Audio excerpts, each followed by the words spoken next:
하나님, 우리의 상황과 우리 형편을 너무나 잘 아시는 하나님, 우리가 이 시간 그런 마음과 그런 상태를 가지고 주께 나아갑니다. 하나님, 평온한 삶을 살았던 사람도 있고 바쁘고 분주한 삶을 살았던 사람도 있고, 하나님, 크고 작은 일들로 마음에 상처를 입고 지치고 상한 마음으로 이 자리에 온 사람들도 있습니다. 하나님, 어떤 마음으로 왔던, 하나님, 우리의 지금 상황이 어떠하든 하나님, 이 시간 우리가 한 가지 결단하는 것은 우리의 아버지 되시는 그 하나님을 예배하기로 결단합니다. 하나님, 이 시간 우리의 마음과 우리의 생각과 우리의 모든 것들을 하나님 붙잡아 주시옵소서. 성령 하나님, 오늘 우리 가운데 임재하여 주시옵소서. 이 예배 가운데 임재하여 주셔서 우리의 마음과 우리의 생각을 주관하여 주시고, 우리가 오직 하나님만을 바라보고 오직 하나님의 은혜를 갈망하며 그 은혜로 새롭게 되어지는 예배가 될 수 있도록 축복하여 주시옵소서. 어디에서 예배하던 하나님, 우리가 하나님을 예배할 때 임재하여 주시옵소서. 말씀하여 주시옵소서. 깨닫게 하여 주시고 우리가 그 말씀을 삶으로 살아낼 수 있도록 우리의 삶을 붙들어 주시옵소서. 하나님, 오늘 예배를 주께 온전히 의탁합니다. 예수님의 이름으로 기도드립니다. 아멘.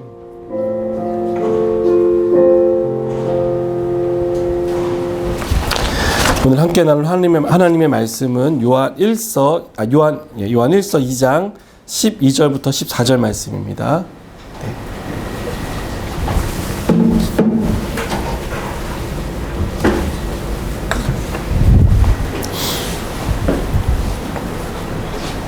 네, 요한 1서 2장 12절부터 14절 말씀입니다. 신약 성경이고 뒤쪽에 있습니다. 네. 자, 오늘은 특별히 12절 짝수는 우리 청소년들이 읽고요. 홀수는 청소년 아닌 분들이 읽겠습니다. 자, 청소년부터 읽겠습니다. 시작. 큰 소리로 시작. 잠깐. 이거 이따가 예배 끝나고 이 영상 올릴 거니까 크게 읽어주셔야 돼요.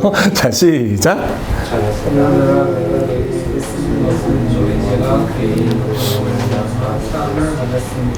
아비들아, 내가 너에게 쓰는 것은 너희가 태초부터 계신 이를 알았으며, 청년들아, 내가 너희에게 쓰는 것은 너희가 악한 자를 이기었음이라.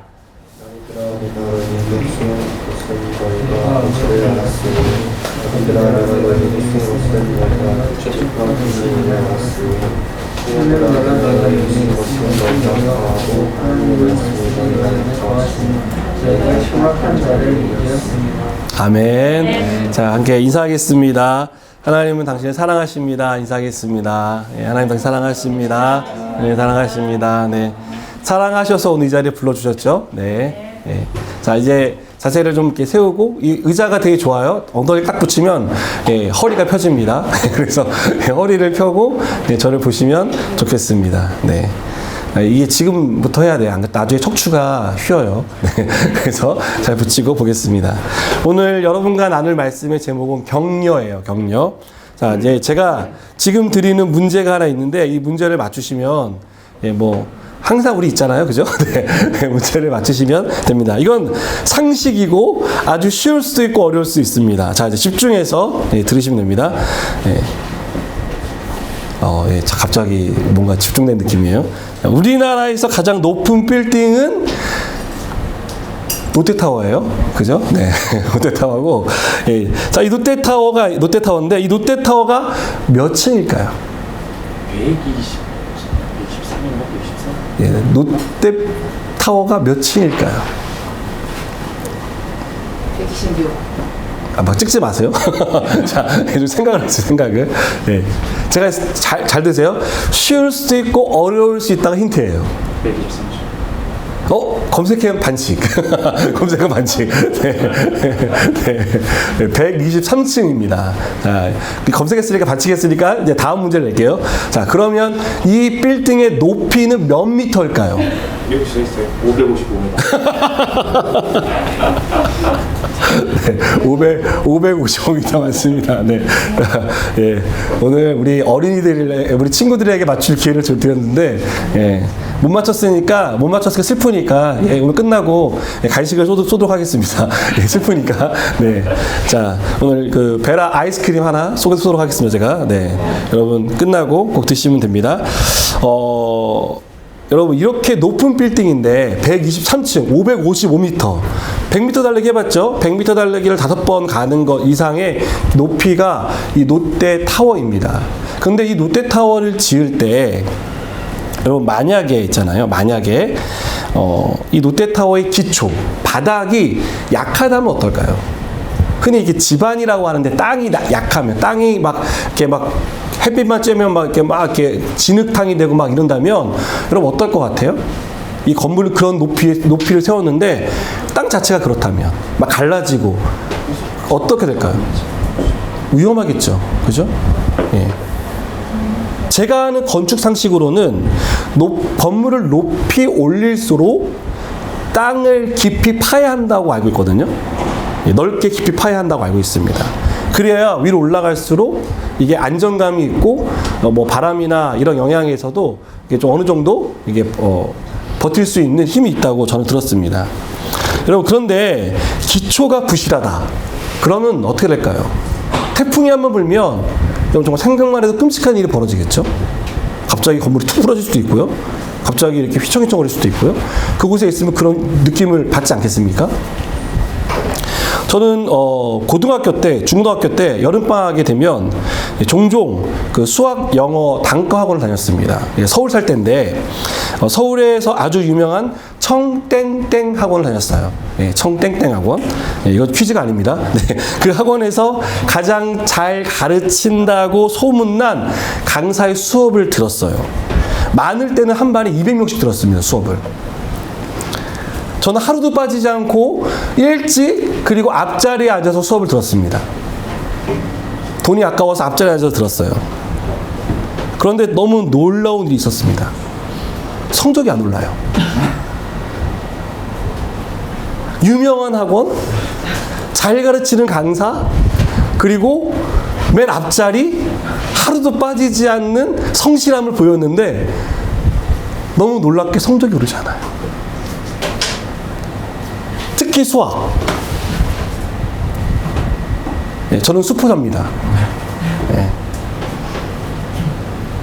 수학은 성적이 안 오르더라고요. 그래서 제가 생각해 봤습니다. 왜 안 오를까?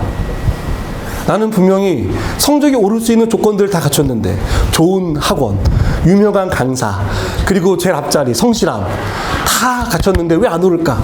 왜 안 오르는 것 같아요, 여러분? 네? 유전자. 정답! 그건 아닙니다. 정답 아니에요. 왜 안 오를까요, 왜? 네. 네, 저희 형제 중에 수학 잘하는 형도 있어요. 형들도 있어요. 네. 자, 근데 유전자는 아니에요. 왜 그럴까요? 거기 몰빵했다. 네, 아닙니다. 아닙니다. 왜 그럴까요? 왜 그런 것 같아요? 수학을 싫어해서. 저 그렇게 싫어하지 않았습니다. 못해서 그랬지 싫어하진 않았어요. 네. 좋아하는데 못해요. 네. 좋아하지도 않고 싫어하지도 않았는데 못했습니다. 제가 발견했어요, 그 이유를. 나는 기초가 없구나. 어릴 때부터 저희 시대는 어릴 때부터 학원을 다니는 시대가 아니었거든요. 과외도 흔하지 않았고, 그냥 주로 뭐 요즘 말하는 자기주도 학습을 해야 돼요. 예습복습. 네. 그거 철저히 하면 된다. 물론 저는 예습복습을 철저히 하지 않았습니다. 그래서 기초가 약했던 거예요.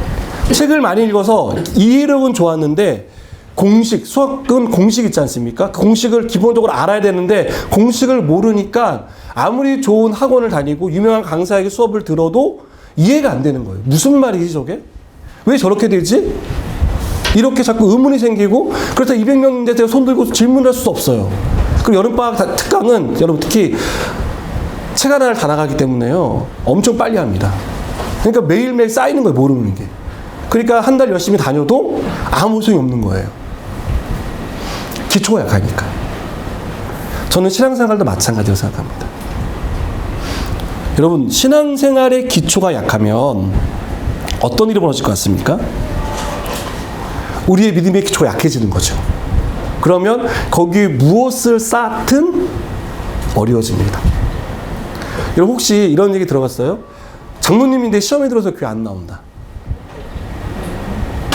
권사님인데 누구랑 싸워서 그 사람하고 다시는 안 본다. 집사님인데 나 저 사람 때문에 교회 안 나간다라고 막 얘기하고 다닌다. 이런 거 보셨습니까? 교회에서 흔히 목격되는 장면들이에요. 왜 그럴까요? 적어도 교회 장로님이고 권사님이면 제가 생각하는 상식으로는 못해도 교회 안에서 10년 이상 신앙생활 하신 분들이에요. 그리고 교회에서 웬만한 성경 공부 프로그램, 제자훈련 프로그램은 다 이수하신 분들입니다. 그런데도 불구하고 왜 관계 속에서 어떤 시험으로 교회를 안 나오고 혹은 누구 때문에 시험 들었다라고 말하고 마음이 상한 일이 일어날까요? 물론 우리가 사람이니까, 완전하지 않은 사람이니까 상처받을 수 있습니다.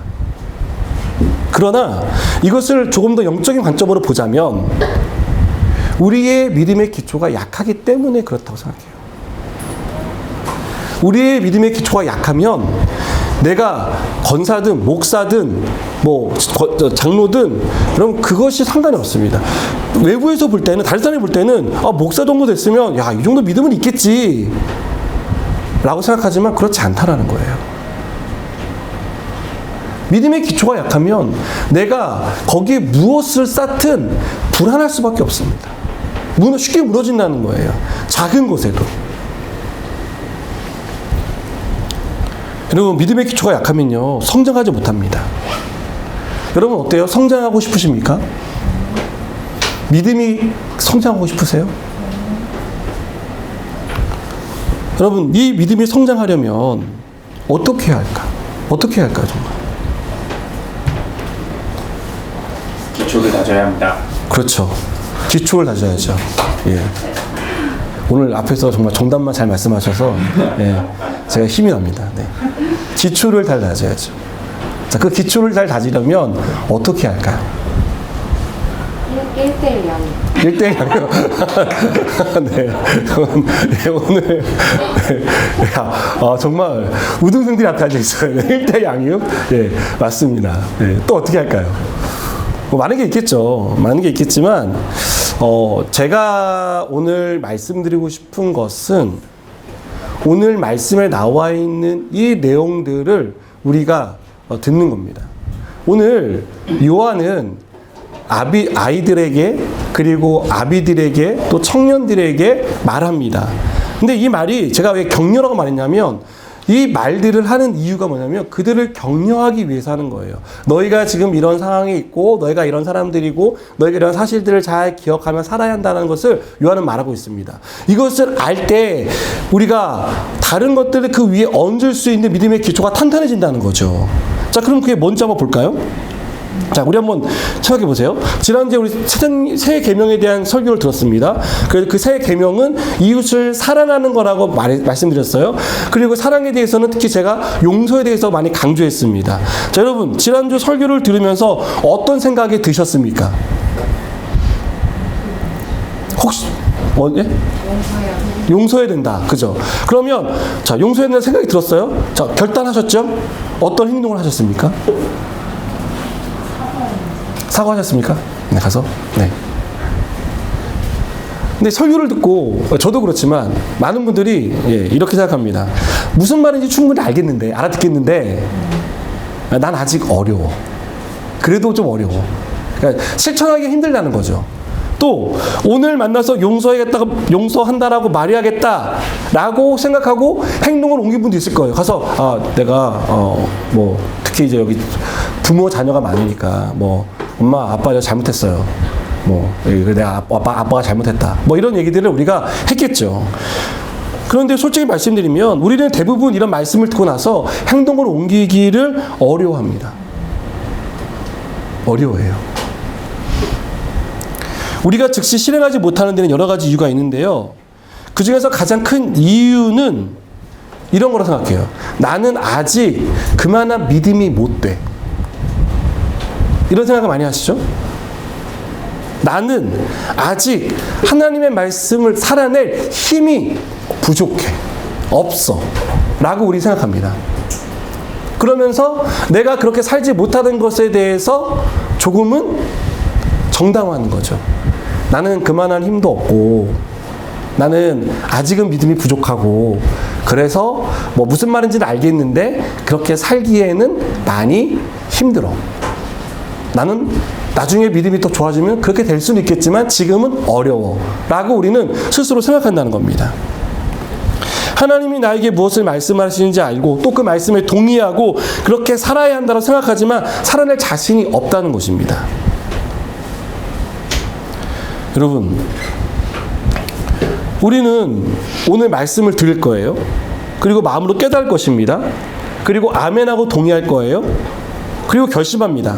하지만 행동으로 이어지는 것은 약간 별개의 것이다라고 생각해요. 아마 그렇게 할 수도 있어요.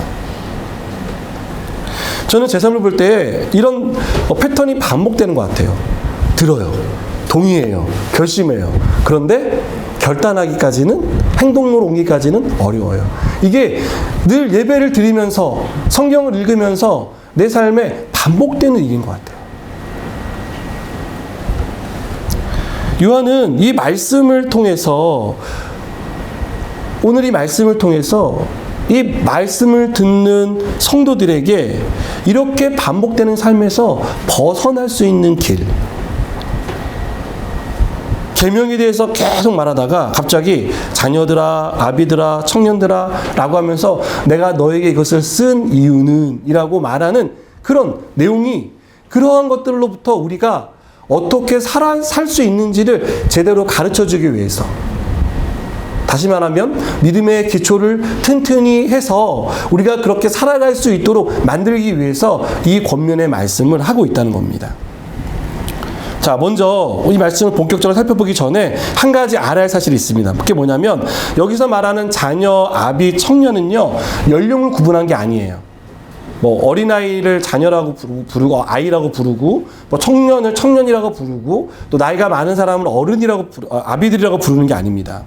여기서 말하는 이 자녀, 아비, 청년은 첫 번째로는요, 교회 안에서 차지하는 비중과 역할에 대해서 말하는 것입니다. 예를 들면 아비는 주로 장로의 위치에 있는 사람들, 그런 사람들을 가리킵니다. 두 번째로는 믿음의 정도를 가리켜요. 우리 각자는 믿음의 분량이 다르죠. 어떤 사람은 말씀을 따르는데 주저하지 않는 사람이 있어요.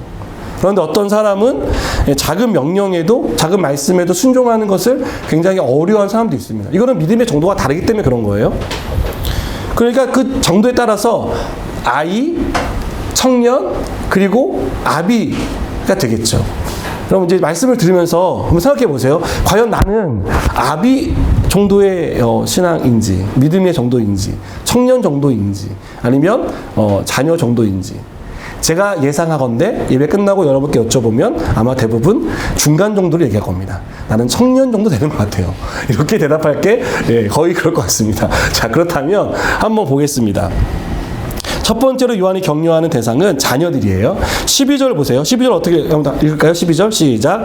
자녀들아, 내가 너희에게 쓰는 것은 너희 죄가 그의 이름으로 말미암아 사함을 받았음이요. 자, 또 14절 앞부분을 보면 사실 14절은 12절, 13절을 요약한 것과 마찬가지거든요. 그래서 한번 14절 앞부분 보겠습니다. 아이들아, 내가 너에게 쓴 것은 너희가 아버지를 알았음이요. 여러분, 요한이 자녀들에게 이것을 쓴 이유가 뭐래요? 첫 번째로 그들의 죄가 용서받았다는 사실을 알게 하기 위해서래요. 알게 하기 위해서. 자, 뭐라고요, 여러분? 죄를 용서받았음을 알게 하기 위해. 예, 죄를 용서받았음을 알게 하기 위해서 이것을 썼대요. 자, 여러분 여기서 요한이 사용하는 단어를 유의해서 보셔야 됩니다. 요한은 죄가 용서받을 것이다 라고 말하고 있습니까? 아니죠, 아니죠. 그죠? 또 죄를 용서받았고 또 용서받아야 한다라고 말하고 있습니까? 아니죠. 뭐라고 말해요? 용서받았다. 이건 뭐예요? 우리로 말하면 게임 끝. 완료. 더 이상 붙을 것도 뺄 것도 없는 완전한 상태. 이런 거 말하는 거죠. 예. 용서를 받았다고 말하고 있죠. 여러분, 우리의 죄가 용서받았습니다. 왜 요한이 이 사실을 강조하는 걸까요? 우리의 믿음의 기초가 여기에 있어요. 우리 신앙의 출발이, 믿음의 출발이 여기에 있다고요. 그럼 우리가 제일 먼저 예수님 영접할 때 하는 일이 뭔가요? 영접 기도하잖아요. 맞아요. 그죠? 그때 뭐예요? 영접 기도 이렇게 이루어졌습니다. 하나님 아버지, 나는 죄인입니다. 이렇게 시작해요. 내가 죄인임을 고백하고, 그리고 영접 기도의 중간에 보면 예수님이 나를 위해 십자가에서 죽으심으로 말미암아 내 죄가 용서받았음을 믿습니다. 라고 되어 있습니다. 우리가 용서받았다는 것을 믿는 거죠. 여기서 우리의 믿음이 시작되는 거예요. 이것이 우리의 믿음의 기초가 되어야 한다는 것입니다. 여러분, 왜 이것을 강조하냐면, 저는 교회 안에서 이런 사람을 많이 봤습니다. 분명히 하나님이 우리의 죄를 용서하셨다고 말씀하셨어요. 용서받았다고 말했습니다. 완료된 거예요. 그런데 오랫동안 신앙생활을 하면서도 하나님의 용서에 대해서 이해하지 못하고 받아들이지 못한 사람들이 있다라는 거예요. 예를 들면 이런 것입니다. 자기가 우리가 살면서 죄 짓잖아요. 그죠? 크고 작은 죄를 짓지 않습니까? 주로 작은 죄를 많이 짓죠. 그러면 이렇게 생각해요. 나는 나쁜 사람이야. 나는 하나님 앞에 용서받을 수 없어. 나는 또 죄를 지었어. 여러분, 물론 이런 마음을 갖는 것은 바람직합니다. 하지만 하나님이 용서해 주시는데, 회개기도를 했고 하나님 용서해 주시는데 내가 내 스스로를 용서하지 못하는 거예요. 그럴 때 있잖아요. 저도 그런 경우 많거든요. 분명히 교회에 나와서 하나님 앞에 회개했습니다. 하나님, 제가 이런 죄를 지었습니다. 하나님, 정말 하나님, 제가 다시는 죄를 짓지 않겠습니다. 용서해 주십시오. 예수님의 이름으로 기도합니다. 라고 했는데 돌아가면서 찝찝한 거예요. 뭔가 덜한 것 같아요. 아직 용서 못 받은 것 같아요. 여러분, 하나님 용서는 그런 게 아니라는 거예요. 완전한 용서라는 겁니다. 왜 우리가 부모님들이 그러잖아요. 자녀들한테 또 야단을 쳐요. 그러고 나서 자, 이제 상황이 끝났는데 부모들은 끝난 게 아니죠. 이제 한참 지나 저녁을 먹으면서 앉아서 밥을 먹으면서 얘기합니다. 너 아까 엄마 잘못했다고 얘기했지? 잘 기억해? 잊지 말고. 알았어? 이렇게 확인해요. 우리는 확인합니다. 자녀 입장에서 뭐예요? 분명히 아까 오전에 용서 받았는데 이거 뭐지? 이중처벌인가? 가중처벌이죠. 하나님 그런 분 아니라고요. 하나님 용서하셨습니다. 뭔가 내가 하나님 앞에 하나님 저 정말 너무 죄송해요. 정말 저 용서를 받을 저 자신이 없어요. 회개는 했지만 하나님 저 용서 못 받은 것 같아요. 저 용서해 주지 마세요. 저 나쁜 놈이에요. 나쁜 사람이에요. 이렇게 말한다는 거예요. 여러분, 이게 겸손한 것처럼 보이지만 겸손이 아닙니다. 사실은 교만이에요. 이게 왜 교만이냐면 하나님은 날 용서해 줬다고 말씀하셨는데 나는 용서받지 못했다고 말하고 있는 거예요. 여러분, 용서를 누려야 되는 거예요. 하나님의 용서를 받아들이고 누려야 되는데, 하나님, 저는 그렇게 용서받을 사람이 아니에요. 하나님, 정말 죄송해요. 하나님, 저 나쁜 사람이에요. 저 하나님 용서해 주지 마세요. 이렇게 하지 말라고요.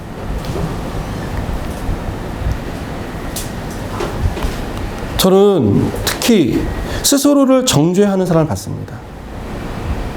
스스로를 자꾸 정죄하고 내가 무언가 더 해야 돼 라고 생각하는 사람들이 있습니다. 그런 강박이 시달려서 내가 이렇게 살면 안 되는데, 나 이렇게 행복을 누릴 자격이 없는데, 나는 이런 복을 받을 사람이 아닌데 라고 생각하는 사람들이 있어요. 용서의 그 은혜를 누리지 못하기 때문에 그렇습니다. 여러분, 하나님 우리를 용서해 주셨어요. 그걸 누리셔야죠. 자꾸 내가 쳐내면 안 됩니다. 하나님이 용서해 주신 것에 대해서 받아들이고 감사해야 합니다. 하나님, 나 같은 죄를 용서해 주셔서 감사합니다. 내가 다시는 그 죄의 길로 걷지 않도록 하나님 내 걸음을, 내 마음과 내 생각을 지켜주십시오라고 우리가 기도하면 됩니다. 또 실수할 수 있어요. 살면서 우리가 많은 실수를 하잖아요. 또 많은 죄를 저지르잖아요. 그럴 때마다 하나님의 용서의 은혜를 구하고 그 용서의 은혜를 누리셔야 합니다. 하나님 우리에게 너 또 지었어? 너 또 그랬어? 야, 너 정말 구제불능이구나. 너는 내가 언제까지 기다려야 되니? 언제까지 용서해 줘야 되니? 라고 하나님 말씀하시지 않는다는 겁니다. 하나님은 용서의 은혜를 베풀어 주세요. 여러분, 세상에서는요, 한번 죄를 지으면 영원한 죄인입니다. 낙인을 찍어요. 하지만 하나님께는 그렇지 않습니다. 하나님은 용서해 주시고 용서해 주시고 또 용서해 주십니다. 그래서 우리가 용서에 대해서 말할 때, 죄에 대해서, 죄의 그 사함을 말할 때 이렇게 말합니다. 흔히 과거의 죄, 현재의 죄, 미래의 죄가 용서받았다. 오늘 요한은 그 용서를 누구를 통해서 받았다고 말합니까? 예수 그리스도를 통해서. 그로 말미암아. 그가 예수 그리스도입니다. 예수 그리스도의 십자가를 통해서 우리 용서받은 거예요. 우리의 모든 죄는 완전히 씻겨졌습니다. 이것을 누리라는 것입니다. 여러분, 탕자 얘기 아시죠? 탕자는 아버지에게 유산을 요구했습니다. 해서는 안 되는 요구를 한 거예요. 그래서 그 아버지가 이 아들에게 유산을 줍니다.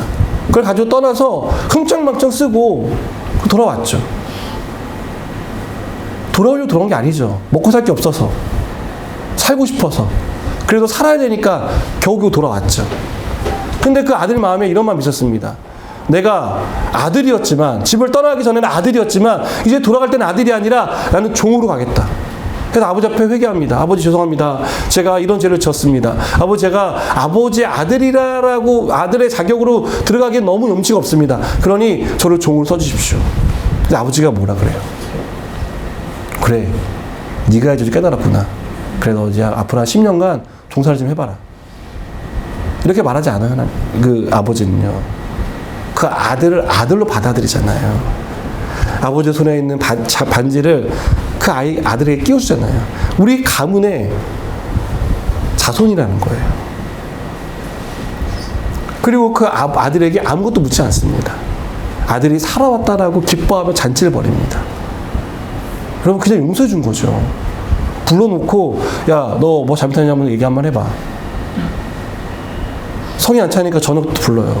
너 정말 잘못한 거 알고 있지?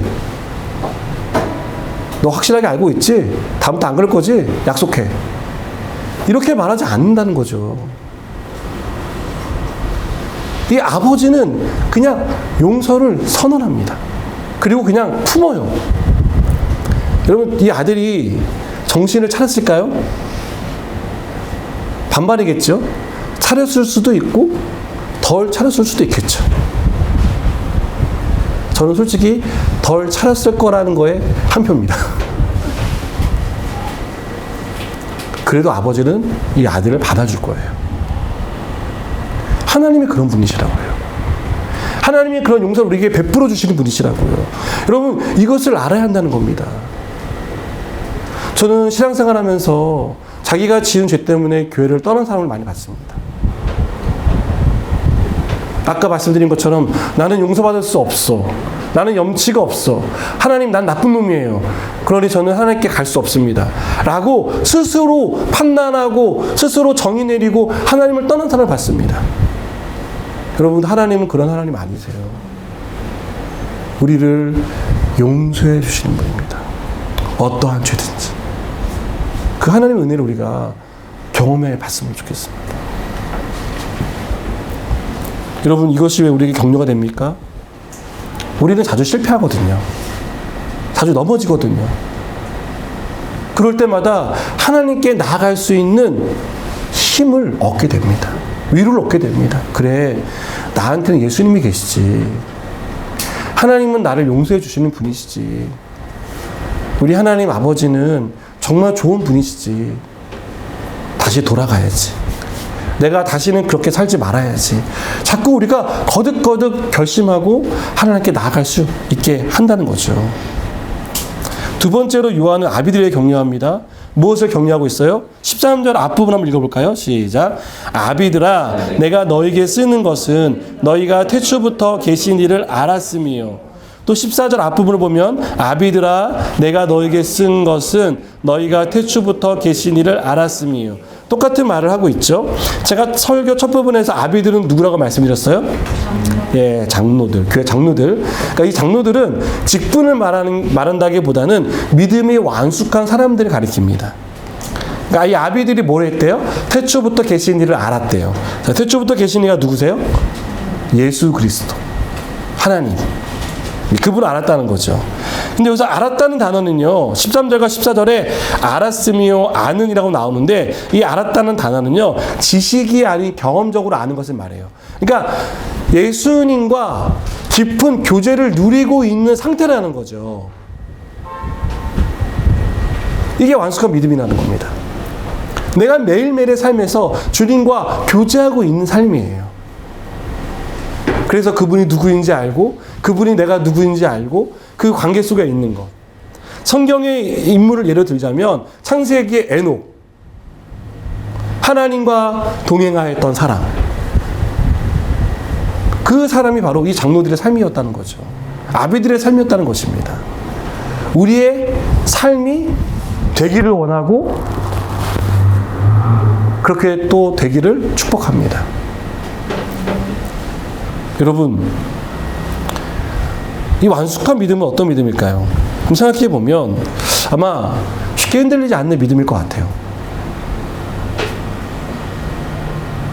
그리고 이 완숙한 믿음은 주님의 말씀에 그 계명에 순종하며 살아가는, 어떠한 손해와 어떠한 위험을 감수하더라도 그것을 따라갈 수 있는 믿음일 거라고 생각됩니다. 그리고 무엇보다 주님과 함께 있기 때문에 내가 뭐 가난해도 부유해도 또 뭐 감옥에 갇혀도 아니면 자유로워도 내가 생명이 위태로워도 그것 때문에 흔들리는 사람은 아니겠죠. 늘 기쁘고 감사하고 그리고 은혜가 넘치는 삶이겠죠. 고난이 오지만 주님과 함께 있기 때문에 고난을 두려워하지 않는 사람이겠죠. 여러분, 우리가 이런 사람이 될 수 있다는 거. 이거는 어느 뭐 신의 영역에 있는 그런 믿음이 아니라 교회 안에 그런 믿음을 가진 사람들이 있고 또 우리가 그런 믿음의 사람이 될 수 있다는 것입니다. 우리의 믿음이 이렇게 성장해야 되겠죠. 한 걸음 한 걸음. 자, 세 번째는 요한이 청년들을 격려합니다. 무엇을 격려하고 있습니까? 자, 13절에 청년들아로 시작되는 부분을 읽어볼까요? 청년들아, 내가 너에게 쓰는 것은 너희가 악한 자를 이기었습니다. 14절 중간에 보시면 한번 볼까요? 청년들아, 내가 너희에게 쓴 것은 너희가 강하고 하나님의 말씀이 너희 안에 거하시며 너희가 흉악한 자를 이기었습니다.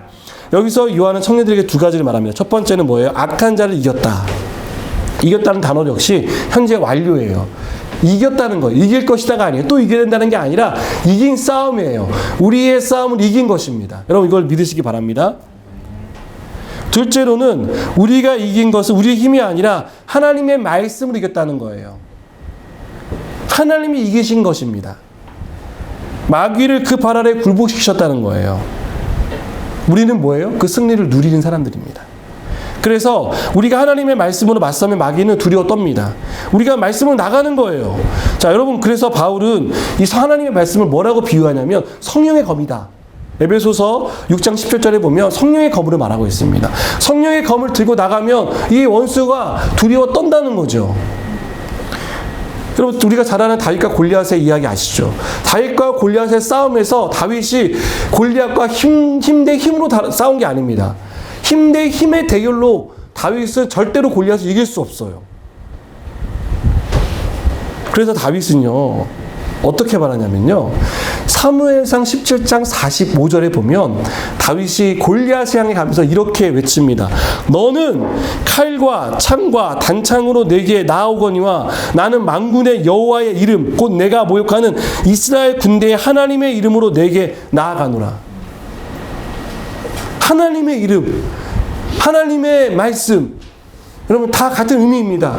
이것으로 내가 너에게 나아간다라고 말했고 그 이름으로 승리했습니다. 하나님이 승리하게 하신 거죠. 여러분, 우리가 싸우는 싸움은요, 눈에 보이는 대상과의 싸움이 아닙니다. 우리의 싸움은 영적인 싸움이에요. 그래서 영적 전쟁이라고 말합니다. 에베소서 6장 12절에 보면 바울이 이렇게 말합니다. 우리의 씨름은 혈과 육을 상대하는 것이 아니요 통치자들과 권세들과 이 어둠의 세상 주관자들과 하늘에 있는 악의 영들을 상대함이라. 우리는 보이지 않는 원수와 싸우고 있습니다. 여러분, 이 원수는 우리에게 어떻게 합니까? 우리의 마음과 생각을 자꾸 사로잡죠. 우리를 유혹하죠. 우리를 죄에 빠뜨리죠. 우리의 마음을 상하게 만듭니다. 마귀는요, 우리의 상처를 자꾸 묵상하게 만들어요. 우리의 아픔을 자꾸 생각하게 만듭니다. 생각해보면 별로 억울하지 않은데 자꾸 억울한 거 생각하면 어때요? 여러분 한번 생각해보세요. 나 억울하다. 자꾸 억울하다 생각하면 어떻게 돼요? 내가 세상에서 제일 억울한 사람이 됩니다. 다른 사람을 시기하게 만듭니다. 미워하게 만듭니다. 하나님의 말씀을 따르는 것은 내가 할 수 있는 일이 아니다라고 생각하게 만들어요. 그거 누가 하는 거예요? 내 생각이 아니라 마귀가 하는 거죠. 나는 이 정도 선에서 믿음을 유지하는 게 괜찮아, 좋아, 나 만족스러워 라고 마귀는 말합니다. 하나님 우리가 그리스도의 장성한 분량에 충만할 때까지 일하기를 원하세요. 우리가 실패하면 다시 일으켜 세우시면서 하나님의 말씀을 따라 살기를 원하시는데 마귀가 우리에게 말하는 건 뭐야? 이 정도면 돼. 천국 가는데 아무 문제 없어. 너무 깊이 들어가지 마. 네가 목사가 될 것도 아닌데. 마귀는 이렇게 우리에게 얘기한다는 거예요. 삶이 바쁜데 무슨 성경이야, 성경은. 지금 이거 하는 것도 얼마나 힘든데. 너 예배 몇 개 드려 지금 교회에서. 이렇게 마귀가 우리에게 말한다는 거죠. 왜요? 어떻게든 우리와 하나님의 관계를 멀어지게 만들기 위해서. 어떻게든 우리로 하여금 믿음에서 떨어뜨리려고 마귀는 자꾸 우리를 그렇게 유혹한다는 거예요. 예배가 중요해? 이렇게 말한다는 거죠. 여러분, 마귀는요 아주 우리를 교묘하게 공격합니다. 우리가 좋아하는 것으로, 우리가 약한 것으로 공격해요. 문제는 우리가 너무 이 교묘한 공격에 번번이 당한다는 거예요. 동의한다는 거예요. 그러나 청년들에게 말합니다. 하나님의 말씀으로 너희는 맞서 싸우는 사람들이다. 열정을 가지고 나간다는 거죠. 그런 교묘한 공격을 알아차리고 하나님의 말씀으로 맞서 싸운다는 것입니다. 이것을 바꿔 말하면 성령의 능력으로 싸운다라고 말할 수도 있어요. 우리가 마귀의 공격에 성령의 힘을 빌어 나가는 거죠. 우리의 힘으로는 안 돼요. 여러분, 우리의 의지가 얼마나 약합니까? 뭐 안 되잖아요. 저도 안 되더라고요. 자꾸 퍼져 있고 편한 걸 찾게 되고 좀 더 눕고 좀 더 쉬고 싶은 마음이 생기고. 그런데 하나님은 우리에게 그렇게 있으라고 말씀하시는 게 아니라 말씀으로 맞서 싸우라고 말하고 있습니다. 성령의 힘을 가지고 나가 싸우라는 겁니다. 성령께서 도우신다고 말씀하고 있는 것입니다. 여러분, 공격이 거세질수록 우리가 이 하나님의 능력을 힘입어서 나아가시기 바랍니다. 이사야 40장 30절과 31절에 보시면 소년이라도 피곤하며 곤비하며 장정이라도 넘어지며 쓰러지되 오직 여호와를 앙망하는 자는 새 힘을 얻는다라고 말씀합니다. 여호와를 앙망하는 자, 이것은 하나님을 바라보는 사람입니다. 이것은 하나님을 의지하는 사람입니다. 이것은 성령의 능력을 힘입어 살기로 결단하는 것입니다. 그런 사람에게 뭐가 있다고요? 새 힘을 주신다고요. 원수와 맞서 싸울 능력을 주신다고요. 여러분, 이 은혜를 구하시기 바랍니다. 성령으로 우리가 왜 충만해야 하냐면 이 원수의 교묘한 공격에 번번이 당하지 않기 위해서, 맞서 싸우기 위해서 그 하나님의 능력을 힘입어야 한다는 것입니다. 영국의 설교자 마틴 로이드 존스 목사님은요 이런 말을 했어요. 우리는 승리한 군대에 소속된 어린 자녀들이며 우리의 대적을 주 예수 그리스도께 떠맡겨 버릴 수 있는 자들입니다. 하나님의 능력의 손에 맡기라는 거죠. 그러면 영적인 싸움에서 승리할 수 있습니다. 자꾸 내 의지로 싸우려고 그래요. 그럼 뭐예요? 실패하잖아요. 그래서 어떻게 합니까? 나는 안 돼. 역시 나는 안 되는 거였어. 이렇게 우리가 우리 스스로를 판단한다는 거죠. 그게 아니라 하나님의 도우심을 구하라는 겁니다. 하나님, 저를 좀 도와주십시오. 하나님, 내가 영적인 싸움에서 승리할 수 있도록, 이 유혹을 떨쳐버릴 수 있도록 하나님, 내 상황과 내 마음과 내 의지를 붙잡아 주십시오라고 기도하라는 겁니다. 어떤 것과도 타협하지 않도록 도와달라고 하나님의 도우심을 구하라는 거예요. 그러면 하나님이 뭐 주신다고요? 새 힘을 주신다고요. 이긴 그 싸움의 승리를 누릴 수 있도록 우리를 이끌어 주신다고요. 사랑하는 여러분, 여러분은 지금 어디쯤에 있다고 생각하십니까? 자녀들, 청년들, 아비들. 여러분, 각자에게 나는 어느 정도에 있는지를 물었으면 좋겠어요. 집에 와서 한번 가족끼리 나눠보세요. 나는 좀 내 믿음은 지금 이 정도인 것 같아. 왜냐하면 하면서 그 이유들을 설명해 보시면 좋을 것 같아요. 그리고 한 가지 중요한 것은 우리의 믿음은 이렇게 성장할 수 있다는 거예요. 이 믿음의 기초들이 잘 쌓이면 우리가 청년이 되고 아비가 되어도 쉽게 흔들리지 않는다는 거죠. 요한일서에서 말하고 싶은 것은 이거예요. 하나님과 친밀한 교제를 누려라. 너희는 그런 존재다. 그렇게 할 때 우리의 자녀들의 이 믿음이 청년으로 또 더 성장해서 아비들처럼 완숙한 믿음의 사람이 될 수 있다는 거죠. 여러분, 바라는 것은 우리가 완숙한 믿음의 사람들이 되었으면 좋겠습니다. 작은 시험에 넘어지지 않고 큰 시련 속에서도 꿋꿋하게 하나님 의지하고 살아가는, 그분과 늘 동행하고 늘 교제하기 때문에 우리의 마음이 아침과 저녁에 다른 그런 마음의 상황이 아니라 우리가 정말 믿음에 든든한, 그래서 그 위에 무엇이 세워지든 그것이 세워지면 세워질수록 더 높이 쌓여질 수 있는 그러한 믿음의 사람들이 되기를 주님의 이름으로 축복합니다. 지금 우리 주 예수 그리스도의 은혜와 하나님 아버지의 크신 사랑과 성령님의 교통하심이 오늘도 이 말씀을 통해 격려하시는 하나님의 은혜를 받고 누리며 살아가기 원하는 우리 모든 믿음의 권속들, 또 저들의 가정 가운데, 생활 가운데, 또 하나님 이 나라 이민족 가운데 이제부터 영원토록 함께 계실지어다. 아멘.